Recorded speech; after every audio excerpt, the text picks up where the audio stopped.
Hello everyone, welcome to my YouTube channel simply wellness. Last വീഡിയോയിൽ ഞാൻ പറഞ്ഞത് എൻ്റെ ബാക്ക് പെയിൻ സ്റ്റോറിയാണ്. അപ്പോൾ അതിൻ്റെ കണ്ടിന്യൂഷനാണ് ഈ വീഡിയോ. ലാസ്റ്റ് നമ്മൾ എൻഡ് ചെയ്തത് വീഡിയോയിൽ ഞാൻ ഫിസിയോതെറാപ്പിസ്റ്റിൻ്റെ അടുത്ത് പോകുന്നത് വരെയുള്ളതായിരുന്നു. അപ്പം ഞാൻ അതിൻ്റെ കണ്ടിന്യൂറ്റിയാണ് ചെയ്യുന്നത്. ഞാൻ ഫിസിയോതെറാപ്പിസ്റ്റിൻ്റെ അടുത്ത് പോയപ്പം ആളെനിക്കൊരു 10 എക്സസൈസ് പറഞ്ഞു തന്നു. അപ്പോൾ ഞാൻ ഈ 5 days ഇലക്ട്രിക് സ്റ്റിമുലേഷൻ പ്ലസ് എക്സസൈസും ചെയ്യുന്നുണ്ടായിരുന്നു. അപ്പോൾ ഈ 10 എക്സസൈസിൽ കുറച്ച് എക്സസൈസ് ചെയ്യുന്ന സമയത്ത് എനിക്ക് ഭയങ്കര പെയിൻ, എനിക്ക് തീരെ പറ്റാണ്ടുള്ളായി. അപ്പോൾ ഞാനത് ആളോട് പറഞ്ഞു. ആൾ പറഞ്ഞു അങ്ങനെ ചെയ്യണ്ട, വേദന എടുക്കുന്നുണ്ടെങ്കിൽ അത് ചെയ്യരുതെന്ന് പറഞ്ഞിട്ട് ആ 10 എന്നുള്ളതൊരു 5 എക്സസൈസ് ആക്കി തന്നു.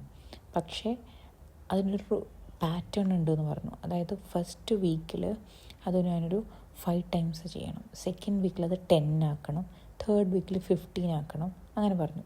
അതിന് ഈ 5 എക്സസൈസ് 5 repetition 10 repetition അങ്ങനെ ഇൻക്രീസ് ചെയ്ത് പോയിട്ട് 40 repetition ആക്കണം.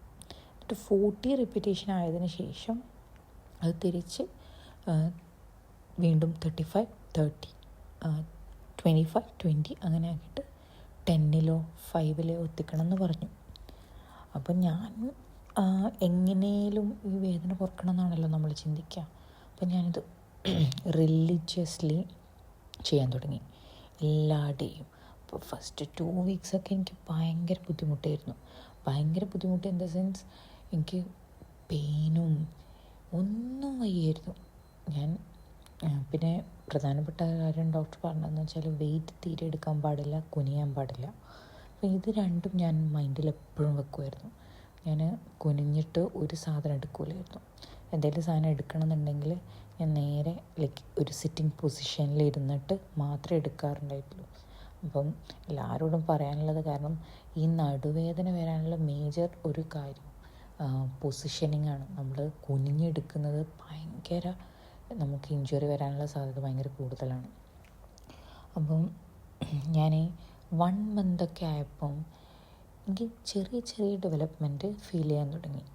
അപ്പം ചെറിയ ഡെവലപ്മെൻറ്റ് ഫീൽ ചെയ്യാൻ തുടങ്ങിയെന്ന് വെച്ചാൽ ഫസ്റ്റത്തെ കാര്യം എന്നാൽ എനിക്ക് നടുവേദനക്കാൾ ഫസ്റ്റ് ഭയങ്കര പ്രശ്നമുണ്ടായത് എൻ്റെ കാലിൻ്റെ അടി, അതായത് കാൽപാദങ്ങളിലുള്ള ഒരു തരം എന്താ പറയുക, തീ ഇതാക്കുന്ന പോലുള്ളൊരു ഫീലിംഗ് ആയിരുന്നു എനിക്ക്.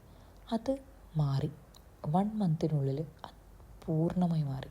അപ്പോൾ എനിക്ക് മനസ്സിലായി, ഓക്കെ, ഈ എക്സസൈസൊക്കെ വർക്ക് ചെയ്യുന്നുണ്ട് എന്നുള്ളത്.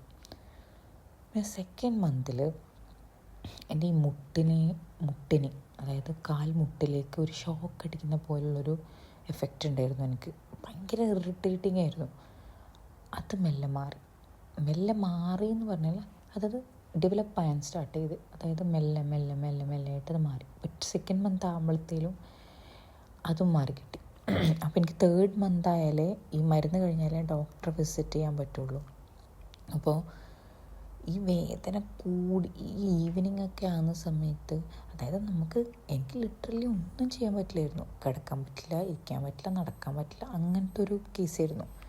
അപ്പം ഞാൻ അന്നേരം എനിക്ക് വേദന സഹിക്കാൻ പറ്റാണ്ടാകുന്ന സമയത്ത്, അതായത് ഞാൻ ഇനീഷ്യൽ ഡേയ്സിലാണ് ഈ എക്സസൈസൊക്കെ സ്റ്റാർട്ട് ചെയ്ത സമയത്ത് തന്നെ, ഇനീഷ്യൽ ഡേയ്സിൽ വേദന സഹിക്കാൻ പറ്റാണ്ടിരിക്കുമ്പോൾ ഞാൻ വീടിന് ചുറ്റും നടക്കുമായിരുന്നു. ഒരു വൈകുന്നേരം സമയത്ത് വീടിന് ചുറ്റും നടക്കും. വേദന സഹിക്കാൻ പറ്റാണ്ട് നടന്നതാണ്, ബട്ട് ഇവൻച്വലി അതെന്നെ ഹെൽപ്പ് ചെയ്യുന്നുണ്ടെന്ന് എനിക്ക് മനസ്സിലായി. ഞാനൊരു 1 hour നടക്കുമായിരുന്നു, വീടിന് ചുറ്റും നടക്കുമായിരുന്നു. അതെനിക്കാരും പറഞ്ഞു തന്നിട്ടല്ല, ബട്ട് ഞാൻ വേദന കൊണ്ട് ചെയ്ത കാര്യമായിരുന്നു. പക്ഷെ അതെന്നെ ഹെൽപ്ഫുള്ളായി. ഞാനത് വേറൊരു വീഡിയോയിൽ ചെയ്യാം, എന്തൊക്കെ എനിക്ക് ഹെൽപ്ഫുള്ളായിട്ടുള്ള കാര്യങ്ങൾ. സോ നിങ്ങൾക്കും അത് ട്രൈ ചെയ്ത് നോക്കാം. പിന്നെ അങ്ങനെ ഞാൻ അത് ഒരു 40 സെഷൻ, അതായത് 40 into 5 എക്സസൈസ് 40 വരെ എത്തിച്ച് ഞാനത് തിരിച്ച്, അതായത് ഈ 40 എത്താൻ വേണ്ടിയിട്ട് എനിക്ക് തോന്നുന്നു ഞാനൊരു 6 month 7 month അങ്ങോട്ട് എടുത്തു. തിരിച്ച് 5 എത്താൻ വേണ്ടിയിട്ട് ഞാൻ ഇത്രയും മാസങ്ങൾ എടുത്തുട്ടോ.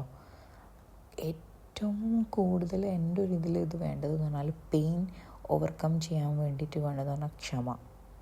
നമ്മൾ ക്ഷമിച്ച് നിൽക്കണം. ഈ ഫിസിയോതെറാപ്പി എക്സസൈസസ് ചെയ്യുന്ന സമയത്ത് ഓരോ ബോഡിയും റിയാക്ട് ചെയ്യുന്ന രീതി വേറെയാണ്. അതായത് ചില ആൾക്കാർക്ക് വിത്തിൻ 3 months അല്ലെങ്കിൽ വിത്തിൻ 2 months നല്ല റിസൾട്ട്സ് കിട്ടും, മീൻസ് നല്ല രോഗശമനം ഉണ്ടാവും. പക്ഷേ എൻ്റെ കേസിൽ അങ്ങനെ ആയിരുന്നില്ല. എൻ്റെ ബോഡി റിയാക്ട് ചെയ്തിട്ട് വരാൻ കുറേ ടൈം എടുത്തു. അങ്ങനെ 3rd month ഞാൻ പോയി ഡോക്ടറെ കാണാൻ. അപ്പോൾ ഡോക്ടറിനോട് ചോദിച്ചു എന്താണ് ഡെവലപ്മെൻറ്റ് എന്താണെന്ന് ചോദിച്ചു. ഞാൻ പറഞ്ഞു എൻ്റെ കാലുവേദനയൊക്കെ പോകുന്നുണ്ട്, പിന്നെ എൻ്റെ ഷോക്ക് അടിക്കുന്നത്. അപ്പോൾ ഡോക്ടർ ഒന്ന് ചിരിച്ചു. അപ്പോൾ പറഞ്ഞു മനസ്സിലായില്ലേ, എന്തായാലും മാറും, ഡോണ്ട് വറി. അപ്പം എനിക്കൊരു ആത്മവിശ്വാസം വന്നു. യെസ്, എനിക്കിത് മാറ്റാൻ പറ്റും എന്നുള്ളത് ഒരു ആത്മവിശ്വാസം വന്നു. ഞാൻ അപ്പം മെയിനായിട്ട് പേടിച്ചിട്ട് ചെയ്തുകൊണ്ടിരിക്കുന്ന കാര്യം എന്ന് പറഞ്ഞാൽ നമുക്ക് ഡോക്ടർമാർ പറഞ്ഞു തരുന്നതിൽ ഒരു എന്താ പറയണ്ട, അതിനൊരു ലിമിറ്റ് ഉണ്ട്. അവർക്ക് നമുക്ക് എക്സസൈസും പിന്നെ ഇതും ചെയ്തു തരാനേ പറ്റുള്ളൂ. അവർക്ക് ഗുളിക പ്രിസ്ക്രൈബ് ചെയ്യാൻ പറ്റും, അല്ലെങ്കിൽ ടാബ്ലറ്റ് പ്രിസ്ക്രൈബ് ചെയ്യാൻ പറ്റും. പക്ഷേ അതിൽ കൂടുതൽ അവർ പഠിച്ച കാര്യങ്ങൾ നമ്മളിലേക്ക് എത്തിക്കാൻ അവർക്ക് ഒരു ലിമിറ്റേഷൻ ഉണ്ട്. ഇത്രയും ചെറിയ സമയത്തിനുള്ളിൽ അവരെന്ത് പറഞ്ഞു തരും നമുക്ക്.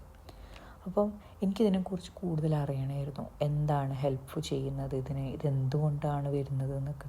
അപ്പം ഞാൻ പരമാവധി ഗൂഗിളിനെ ആശ്രയിച്ച് കുറേ കാര്യങ്ങൾ പഠിച്ചു. അപ്പം കുറേ കാര്യങ്ങൾ എന്താ സംബന്ധിച്ച് എനിക്കറിയാത്ത കുറേ കാര്യങ്ങൾ ഞാൻ അതിൽ നിന്ന് പഠിച്ചിട്ടുണ്ട്. ഇത് ഒറ്റൊരു ലക്ഷ്യം എനിക്കുണ്ടായില്ല, ഇത് എങ്ങനെയെങ്കിലും എനിക്കൊന്ന് മാറ്റണം.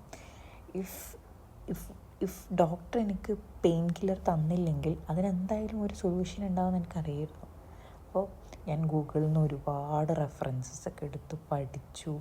പിന്നെ എന്തൊക്കെ കാര്യങ്ങൾ ചെയ്താൽ ഇത് ഓവർകം ചെയ്യാൻ പറ്റും എന്നുള്ളത് പഠിച്ചു. ഇത് എന്തുകൊണ്ടാണ് വേദന വരുന്നതെന്ന് പഠിച്ചു. അപ്പം ഇതൊക്കെ എനിക്ക് നിങ്ങളിൽ കൂടി ഒരുപാട്. എൻ്റെ മെയിൻ കൺസേൺ എന്താണെന്ന് വെച്ച് കഴിഞ്ഞാൽ വെറും 23 വയസ്സുള്ള സമയത്താണ് എനിക്ക് പെയിൻ വരുന്നത്.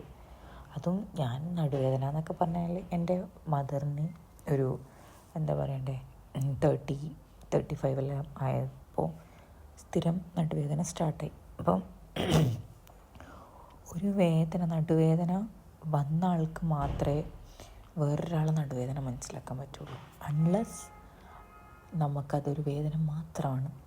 അപ്പോൾ എനിക്ക് മനസ്സിലായി എൻ്റെ മദറൊക്കെ കടന്നു പോയത് എന്താണെന്നുള്ളത് എനിക്ക് മനസ്സിലായി. അപ്പോൾ ഇപ്പം if anybody complains about back pain എനിക്കത് മനസ്സിലാവും, അവരെന്താണ് അതിലൂടെ കടന്നു പോകുന്നത് എന്നുള്ളത്. ഞാൻ തിരിച്ച് ഒരു 5-10 റെപ്പിറ്റേഷൻസിലേക്ക് തിരിച്ചെത്തിയപ്പോഴും എനിക്ക് ബാക്ക് പെയിൻ ഉണ്ടായിരുന്നു. ബാക്ക് പെയിൻ മാറിയില്ല പൂർണ്ണമായിട്ട് എനിക്ക്. പക്ഷേ ഈ 9 മാസത്തിനുള്ളിൽ വളരെ നല്ല ഡെവലപ്മെൻറ്റാണ് എനിക്കുണ്ടായത്. ബട്ട് ഈ 9 months ഞാൻ എൻജോയ് ചെയ്തത് എന്താണെന്ന് എനിക്ക് മാത്രമേ അറിയുന്നുണ്ടായിരുന്നുള്ളൂ. ഞാൻ ആരോടും പറയില്ലായിരുന്നു, എൻ്റെ ഫാദറിനോടും മദറിനോടും. അവർക്ക് വിഷമമാവുന്നുള്ള രീതിയിൽ ഞാൻ സഹിച്ച് പിടിച്ചിരിക്കുമായിരുന്നു. എവിടെയെങ്കിലും എനിക്ക് കൂടുതൽ സമയം നടക്കേണ്ടൊക്കെ വന്നു കഴിഞ്ഞാൽ, അല്ലെങ്കിൽ യാത്ര ചെയ്യേണ്ടി വന്നു കഴിഞ്ഞാൽ, അന്ന് രാത്രി എനിക്ക് വേദന സഹിക്കാൻ പറ്റില്ലായിരുന്നു. അപ്പം ഞാൻ ഈ 9 months കഴിഞ്ഞു. എൻ്റെ പക്ഷേ നടുവേദന മാത്രം, ബാക്കിയൊക്കെ പോയി. കാൽവേദന, കൈവേദന, എനിക്ക് ഈ കഴുത്ത് പോലും അനക്കാം, ഇരുന്നിട്ട് കഴുത്തൊന്ന് താത്തുമ്പോൾ വരെ എനിക്ക് പെയിനായിരുന്നു. അതൊക്കെ പോയപ്പോൾ നടുവേദന മാത്രം ആയി കോൺസെൻട്രേറ്റഡ് ഒരു ബാക്ക് പെയിനായി. അത് മാറാനും ഞാൻ ഈ ഒരു എക്സസൈസ്, എന്നോട് ഡോക്ടർ പറഞ്ഞിരുന്നു ഇതൊരിക്കലും നിർത്താൻ പാടില്ല, അത് കണ്ടിന്യൂ ആയിട്ട് നിൻ്റെ ലൈഫ് ലോങ് നീ കൊണ്ടുപോകണം. കാരണം ഞാൻ കഴിഞ്ഞ വീഡിയോയിൽ പറയാൻ വിട്ടുപോയൊരു കാര്യം ഉണ്ടായിരുന്നു. ഞാൻ എല്ലാവരും പോയി ഡോക്ടറെ കണ്ടപ്പം ആൾ വെറുതെ പ്രിസ്ക്രൈബ് ചെയ്യല്ല, എക്സ്റേ ബേസ്ഡും ആയിരുന്നില്ല. ആളെന്നോട് ഫസ്റ്റ് എനിക്ക് MRI കണ്ടാൽ മാത്രമേ എന്തെങ്കിലും പറയാൻ പറ്റുമെന്ന് പറഞ്ഞിരുന്നു. അപ്പം MRI ചെയ്തു. അതിൽ എൻ്റെ L2 ഒരു ചെറിയ ഡിസ്ക് ഹെർണിയേഷൻ ഉണ്ട്. ഡിസ്ക് ഹെർണിയേഷൻ എന്ന് പറഞ്ഞു കഴിഞ്ഞാൽ നമ്മുടെ വാരിയെല്ലുകൾ അല്ലെങ്കിൽ വേർട്ടിബ്രേൻ്റെ ഇടയിൽ ഈ 2 വാരിയെല്ലുകളെ തമ്മിൽ ഇതാക്കുന്ന ഒരു ഡിസ്ക് എന്ന് പറഞ്ഞ ഒരു കാര്യമുണ്ട്. അപ്പോൾ അത് പുറത്തേക്ക് ചെറുതായ രീതിയിൽ തള്ളി നിൽക്കുന്ന സമയത്താണ് നമുക്ക് വേദന വരുന്നത്. അതായത് തള്ളി നിന്നിട്ട് ആ നെർവ്സിനെ പിഞ്ച് ചെയ്യുമ്പോഴാണ് നമുക്ക് വേദന വരുന്നത്. അത് ഞാൻ ഡീറ്റെയിൽ ആയിട്ട് വേറൊരു വീഡിയോ ചെയ്യാം, എന്തുകൊണ്ടാണ് നമുക്ക് പെയിൻ വരുന്നത് എന്നുള്ളത്. പിന്നെ ഞാനിത് ഒരു ഡോക്ടർ പേഴ്സ്പെക്റ്റീവിലല്ല പറയുന്നത്, കാരണം അത്രത്തോളം നോളജൊന്നും നമുക്കില്ല. ഞാനൊരു വെരി കോമൺ ഒരു പീപ്പിളിന് മനസ്സിലാവുന്ന രീതിയിലുള്ള ഒരു വീഡിയോ ചെയ്യാനേ ഞാൻ ആഗ്രഹിക്കുന്നുള്ളൂ. അത് ബാക്കിയുള്ളവർക്കും കൂടി ഹെൽപ്ഫുള്ളാവുന്ന ഉള്ള രീതിയിൽ. അപ്പോൾ ഞാൻ 9 months കഴിഞ്ഞിട്ട് എനിക്ക് വേദന ക്ഷമിച്ചില്ല. അപ്പോൾ ഞാൻ ഇത് എനിക്ക് തോന്നുന്നു ഒരു 1.5 വർഷം കണ്ടിന്യൂ ചെയ്തിട്ടാണ് എനിക്ക് നോ പെയിൻ എന്നുള്ള രീതിയിലേക്ക് ഞാൻ എത്തിയത്. അതായത് ഞാൻ വെരി യങ് ആയതുകൊണ്ടും ഇതുകൊണ്ട് മാത്രമാണ് സാർ എനിക്ക് പെയിൻ കില്ലറൊന്നും തരാതിരുന്നത്. ആൻഡ് എനിക്ക് പാല് കുടിക്കാനുള്ള ഓപ്ഷൻ ഇല്ലായിരുന്നു. എനിക്ക് പാൽ കുടിച്ചാൽ ഭയങ്കര കഫക്കെട്ടാണ്. അപ്പോൾ പാൽ കുടിക്കുക എന്നുള്ളതിന് എനിക്കൊരു ഇതുണ്ടായിട്ടില്ല. അപ്പോൾ കാൽഷ്യം ടാബ്ലറ്റും വൈറ്റമിൻ ടാബ്ലറ്റും എടുക്കുക, വെയിൽ കൊള്ളുക, പിന്നെ ഇതൊക്കെ ഈ എക്സസൈസ് ഫോളോ ചെയ്യുക, അങ്ങനെ. അപ്പം ഞാൻ ഒരു ഡിസംബർ, അതായത് 2019 ഡിസംബറൊക്കെ ആയപ്പോൾ വേദന ഉണ്ടോയെന്ന് ചോദിച്ചാൽ ഉണ്ട്, എപ്പോഴും പെർസിസ്റ്റിങ് വേദനയാണ്. പക്ഷെ ഞാൻ കണ്ടിന്യൂസ് ആയിട്ട് എക്സസൈസ് ചെയ്തുകൊണ്ട് ഇരിക്കുകയായിരുന്നു. അങ്ങനെ ഞാനൊരു മാർച്ചിൽ എനിക്ക് UAE പോകേണ്ട വന്നു. UAE എത്തി ഞാൻ. ഒരു ഓഗസ്റ്റ് ആയപ്പോൾ 2020 ഓഗസ്റ്റ് ആയപ്പോൾ ഞാൻ ജോബിന് കയറി. അപ്പം സ്റ്റിൽ ഓൺ ഗോയിങ്. എന്തെങ്കിലും എടുത്താൽ ചെറിയൊരു പെയിൻ വരും. അതായത് എപ്പോഴും ഞാനുണ്ട് നിൻ്റെ കൂടെ എന്നുള്ള രീതിയിലായിരുന്നു ബാക്ക് പെയിൻ ഉണ്ടായത്. അപ്പം ഞാൻ ജോലിക്ക് കയറി ഓഗസ്റ്റിൽ ജോലി കയറി ഒരു സെപ്റ്റംബർ ഒക്ടോബർ ആകുമ്പോഴത്തേലും പെയിനൊക്കെ ഒന്ന് പോയി. ഓക്കെ, എനിക്ക് യാത്ര ചെയ്യാനും ഇരിക്കാനൊന്നും ബുദ്ധിമുട്ടില്ല എന്നുള്ളൊരു അവസ്ഥയിലെത്തി. പക്ഷേ അതിന് ശേഷവും എനിക്ക് ചില കാര്യങ്ങൾ കൊണ്ട് ബാക്ക് പെയിൻ വന്നിരുന്നു. അത് ഡീറ്റെയിൽ ആയിട്ട് ഞാൻ വേറൊരു വീഡിയോ ചെയ്യാം. ഇപ്പം ഇതാണ് എൻ്റെ ബേസിക് ഒരു ബാക്ക് പെയിൻ സ്റ്റോറി. ഇനി അടുത്ത വീഡിയോയിൽ ഞാൻ എന്തൊക്കെ ചെയ്തിട്ട് എൻ്റെ ബാക്ക് പെയിൻ കുറഞ്ഞു, ഏതൊക്കെ എക്സസൈസ് ചെയ്തിട്ടാണ് കുറഞ്ഞത് എന്നുള്ളത് ഡീറ്റെയിൽ ആയിട്ട് ചെയ്യാം. പിന്നെ നിങ്ങൾക്ക് ഈ വീഡിയോ ഇഷ്ടപ്പെട്ടാണെങ്കിൽ like, subscribe and share. Thank U.